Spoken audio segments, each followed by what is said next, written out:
seconds. The developed a peak thrust of 5,952 kilonewtons in vacuum. प्रथम चरण का निष्पादन पूरी तरह सामान्य।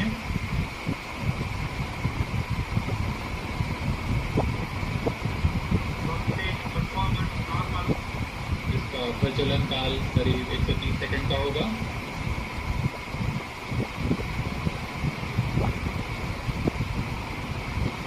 S200 के प्रज्वलन काल समाप्त होने से पहले ही L110 जो कि तरल नलबक पर आधारित चरण है, द्वितीय चरण का प्रज्वलन शुरू कर दिया जाएगा।